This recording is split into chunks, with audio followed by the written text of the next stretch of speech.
ಇನ್ನು ಕೆಲವರು ವಿದೇಶ ಪ್ರವಾಸದ ನಿರ್ಧಾರ ಇವತ್ತು ಫೈನಲ್ ಆಗುತ್ತಂತೆ.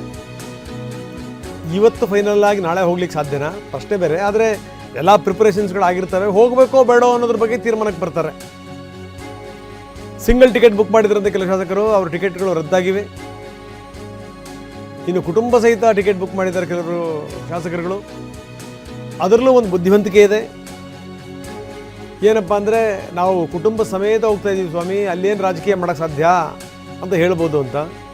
ಇನ್ನು ಸಿಂಗಲ್ ಟಿಕೆಟ್ ಬುಕ್ ಮಾಡಿರುವಂಥವ್ರದ್ದು ಇನ್ನೊಂದು ಥರ ಬುದ್ಧಿವಂತಿಕೆ. ಸಾಮಾನ್ಯವಾಗಿ ಏನು ಅಂದರೆ, ಒನ್ ಸೈಡ್ ಟಿಕೆಟನ್ನು ಬುಕ್ ಮಾಡಿದ್ರೆ ಕೊಡಲ್ಲ ವೀಸಾನ.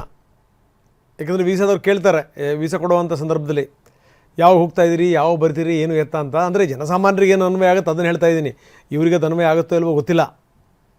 ಅಂತೂ ಇದೇನು ಅಂದರೆ ಬುದ್ಧಿವಂತಿಕೆ. ಹ್ಞೂ ಅನ್ನೋಕ್ಕಾಗಲ್ಲ, ಹ್ಞೂ ಅನ್ನೋಕ್ಕಾಗಲ್ಲ, ಬರ್ತೀವಿ ಅನ್ನೋಕ್ಕಾಗಲ್ಲ, ಬರಲ್ಲ ಅನ್ನೋಕ್ಕಾಗಲ್ಲ. ಬಂದರೆ ಒಂದು ಕಷ್ಟ, ಬರೆದಿದ್ರೆ ಒಂದು ಕಷ್ಟ. ರಾಜಕೀಯ ಚಿತ್ರಣ ಇವತ್ತು ಹಿಂಗೆ ಇದ್ದಿದ್ದು ಹೆಂಗೆ ಬದಲಾಗ್ಬಿಡುತ್ತೋ ಯಾರಿಗೊತ್ತು. ಇವತ್ತು ಯಾರು ನಮಗೆ ಬೇಡ ಅಂತಿರ್ತಾರಲ್ಲ, ಅವರೇ ಇವ್ರಿಗೆ ಬೇಕಾದವ್ರಾಗ್ಬಿಡ್ತಾರೆ. ಯಾಕೆ ಬೇಕು ರಗಳೇ ರಾಜಕಾರಣ ಅಂದ್ರೆ ಏನಪ್ಪ ಅಂದರೆ, ಯಾವುದನ್ನು ಮೈ ಮೇಲೆ ಎಳ್ಕೊಳ್ಳಂಗಿಲ್ಲ. ಹಾಗಾಗಿನೇ ಕೆಲವರು ಭಾಳ ಬುದ್ಧಿವಂತಿಕೆ ಪ್ರದರ್ಶನ ಮಾಡ್ತಾ ಇದ್ದಾರೆ. ಪ್ರಸನ್ನ ಕೇಳಿದ್ರಿ ತಾವು, ಏನಂದರೆ ಕೆಲವರು ಕುಟುಂಬ ಸಹಿತ ಹೋಗ್ತಾ ಇದ್ದಾರೆ, ಆವಾಗ ಪ್ರಶ್ನೆಗಳೇ ಉದ್ಭವ ಆಗಲ್ಲ ಅಂತ. ಇನ್ನು ಕೆಲವರು ಈ ಒನ್ ಸೈಡ್ ಟಿಕೆಟ್ ಬುಕ್ ಮಾಡಿದ್ದಾರೆ, ಅಂಥವ್ರಿಗೆ ವೀಸಾ ಕೂಡ ಕ್ಯಾನ್ಸಲ್ ಆಗಿದೆ. ಈ ಎರಡರಲ್ಲೂ ಕೂಡ ಬುದ್ಧಿವಂತಿಕೆ ಕಾಣ್ತಾ ಇದೆ ಪ್ರಸನ್ನ. ಹೌದು ರಂಗನಾಥ್, ಕಾಂಗ್ರೆಸ್ನ ಶಾಸಕರಿಗೆ ಇವತ್ತು ಒಂದು ರೀತಿಯಲ್ಲಿ ಇಕ್ಕಟ್ಟಿನ ಪರಿಸ್ಥಿತಿ. ಮುಖ್ಯಮಂತ್ರಿ ಸಿದ್ದರಾಮಯ್ಯನವರನ್ನು ಓಲೈಸೋ ಆಗಿಲ್ಲ, ಡಿ ಕೆ ಶಿವಕುಮಾರ್ ಅವರನ್ನು ಕೂಡ ಹೊಗಳುವಂತಿಲ್ಲ.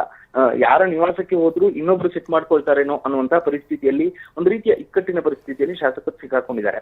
ವಿದೇಶ ಪ್ರವಾಸ ಅನ್ನುವಂಥದ್ದು ಸಣ್ಣ ವಿಚಾರ ಖಂಡಿತವಾಗಿಯೂ ಅಲ್ಲೇ ಅಲ್ಲ. ಕೇವಲ ಒಂದೆರಡು ದಿನದ ಮಟ್ಟಿಗೆ ಪ್ರವಾಸಕ್ಕೂ ಹೊರಡ್ತಾ ಇಲ್ಲ. ಬರೋದು ವಾಪಸ್ ಭಾರತಕ್ಕೆ ವಾಪಸ್ ಆಗೋದು, ಬೆಂಗಳೂರಿಗೆ ವಾಪಸ್ ಆಗೋದು ಮಾರ್ಚ್ 1ನೇ ತಾರೀಕು. ಅಷ್ಟರಲ್ಲಿ ಏನಾದ್ರೂ ಬದಲಾವಣೆಗಳಾಗಬಹುದು ಅನ್ನುವಂತ ನಿಟ್ಟಿನಲ್ಲೂ ಕೂಡ ಕೆಲವು ಶಾಸಕರು ನಿರೀಕ್ಷೆಯನ್ನೇ ಇಟ್ಕೊಂಡಿದ್ದಾರೆ. ಹೈಕಮಾಂಡ್ ಇಬ್ಬರು ನಾಯಕರನ್ನ ಕರಿಬಹುದು, ಮಾತುಕತೆಯನ್ನ ನಡೆಸಬಹುದು, ಈ ತರದ ಬದಲಾವಣೆಗಳಾಗಬಹುದು. ಕೆಲವೊಂದಿಷ್ಟು ಸ್ವಲ್ಪ ಅತಿರೇಕದ ನಿರೀಕ್ಷೆ ಕೂಡ ಬದಲಾವಣೆಗಳನ್ನಂತೂ ತಳ್ಳಿ ಹಾಕುವ ಹಾಗಿಲ್ಲ.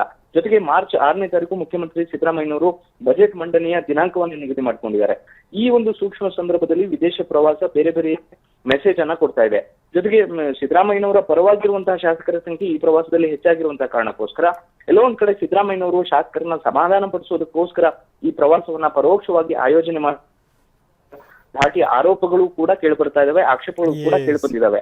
ಇದು ಕೇವಲ ಬೆಂಗಳೂರಿಗೆ ಸೀಮಿತ ಆಗಿಲ್ಲ, ಹೈಕಮಾಂಡ್ ಮಟ್ಟಕ್ಕೂ ಕೂಡ ಮಾಹಿತಿ ಅಂತೂ ತಲುಪಿದೆ. ಈ ಕಾರಣಕ್ಕೋಸ್ಕರ ಶಾಸಕರ ವಿದೇಶ ಪ್ರವಾಸ ಬಹಳ ಚರ್ಚೆಗೆ ಗ್ರಾಸವಾಗಿದೆ ರಂಗನಾಥ್. ಓಕೆ ಪ್ರಸನ್ನ, ಧನ್ಯವಾದ ತಮ್ಮೆಲ್ಲ ಮಾಹಿತಿಗೆ.